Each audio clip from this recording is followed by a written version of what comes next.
Мне только что звонил Сашка. Это вот, помнишь, у меня жили Игорь, ты видел, не видел? Короче, у меня два мальчика жили, Саша и Игорь. Только что позвонил Сашка. У него, оказывается, родной брат, младший, сейчас на Украине.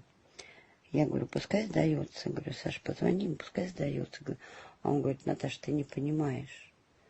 Говорит, он срочник. То есть, ну, как бы, его просто призвали и все. Что они все знают, куда они идут. То, что они говорят, что они шли на учение, все это ерунда. Их предупреждали, куда они идут. И у них четкий приказ. Если ты не выстрелишь ни в кого, если ты не будешь выполнять приказ, тебя убьют на месте по законам военного времени.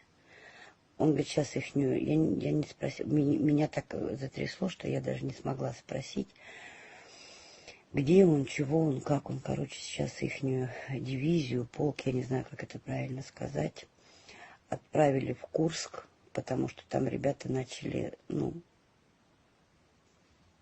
потихонечку начали как с ума сходить. Короче, он говорит, что я вчера бабку убил. Говорит, мне будет по барабану кого убивать. У меня приказ. Говорит, будет идти кошка, я в кошку стрельну. Будет идти ребенок, я в ребенка стрельну. Я говорю, Саш, ты вообще сам слышишь, что ты говоришь? Ты слышишь, что ты говоришь? А он говорит, а я что могу сделать? Вот он с братом разговаривает, он говорит, ну да, первый раз было тяжело. Говорит, а сейчас как по накатанной.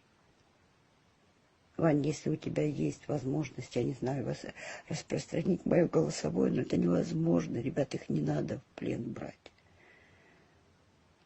Они знают, на что они идут. Их никто на учение не отправлял. Они знали, куда они идут. У меня шок.